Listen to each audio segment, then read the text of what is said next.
Rocking star royal ಎಂಟ್ರಿಗೆ countdown ಭರ್ಜರಿಯಾಗಿದೆ toxic pre release business.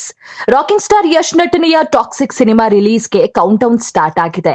ಬಹುನಿರೀಕ್ಷೆಯ ಈ ಸಿನಿಮಾದ ಪ್ರೀ ರಿಲೀಸ್ ಬಿಸ್ನೆಸ್ ಭರದಿಂದ ನಡೀತಾ ಇದ್ದು, ರಾಯನ ಬಿಸ್ನೆಸ್ ಲೆಕ್ಕ ಕೇಳಿದವರು ಶಾಕ್ ಆಗೋದು ಪಕ್ಕಾ. ಎಸ್, ರಾಕಿಂಗ್ ಸ್ಟಾರ್ ಯಶ್ ನಟನೆಯ ಟಾಕ್ಸಿಕ್ ಮೂವಿ ರಿಲೀಸ್ಗೆ ದಿನಗಣನೆ ಶುರುವಾಗಿದೆ. ಮುಂದಿನ ತಿಂಗಳ 19ನೇ ತಾರೀಕು ಬಹುನಿರೀಕ್ಷೆಯ toxic movie worldwide release ಆಗ್ತಾ ಇದೆ. ಈಗಾಗಲೇ ಟೀಸರ್ ಮೂಲಕ ಕಿಚ್ಚು ಹಚ್ಚಿರೋ ರಾಯ ಮಾರ್ಕೆಟ್ ನಲ್ಲಿ ಭರ್ಜರಿ ಹವಾ ಕ್ರಿಯೇಟ್ ಮಾಡಿದ್ದಾರೆ. ಸೊ ಚಿತ್ರದ ಪ್ರೀ ರಿಲೀಸ್ ಬಿಸ್ನೆಸ್ ಭರ್ಜರಿಯಾಗಿ ನಡೀತಾ ಇದೆ.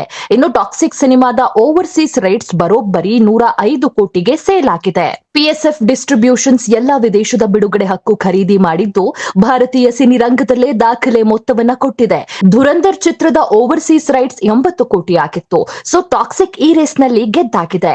ಇನ್ನು ಆಂಧ್ರದಲ್ಲಿ ದಿಲ್ ರಾಜು ಅವರ ಶ್ರೀ ವೆಂಕಟೇಶ್ವರ ಕ್ರಿಯೇಷನ್ಸ್ ಬರೋಬ್ಬರಿ 120 ಕೋಟಿ ಕೊಟ್ಟು ಈ ಚಿತ್ರದ ವಿತರಣೆ ಹಕ್ಕು ಪಡೆದುಕೊಂಡಿದೆ. ತೆಲುಗು ರಾಜ್ಯಗಳಲ್ಲಿ ದಿಲ್ ರಾಜು ಟಾಕ್ಸಿಕ್ ನ ಡಿಸ್ಟ್ರಿಬ್ಯೂಟ್ ಮಾಡ್ತಾ ಇದ್ದಾರೆ. ಇನ್ನು ಟಾಕ್ಸಿಕ್ ನ OTT ರೈಟ್ಸ್ ಗೂ ಸಿಕ್ಕಾಪಟ್ಟೆ ಬೇಡಿಕೆ ಸೃಷ್ಟಿಯಾಗಿದ್ದು, ಟಾಪ್ OTTಗಳು ದೊಡ್ಡ ಆಫರ್ಸ್ ಕೊಟ್ಟಿವೆಯಂತೆ. ಬರೋಬ್ಬರಿ 300 ಕೋಟಿವರೆಗೂ ಆಫರ್ ಬಂದಿದ್ದು, ಸದ್ಯದಲ್ಲೇ OTT ಅಪ್ಡೇಟ್ ಬರಲಿದೆ. ರಾಕಿಂಗ್ ಸ್ಟಾರ್ ಯಶ್ ಬರೋಬ್ಬರಿ 4 ವರ್ಷ ಸಮಯ ತೆಗೆದುಕೊಂಡು ರೆಡಿ ಮಾಡಿರೋ ಸಿನಿಮಾ ಇದು. ಭಾರತೀಯ ಭಾಷೆಗಳ ಜೊತೆಗೆ ಇಂಗ್ಲಿಷ್ ನಲ್ಲೂ ಸಿನಿಮಾ ರಿಲೀಸ್ ಆಗ್ತಾ ಇದೆ.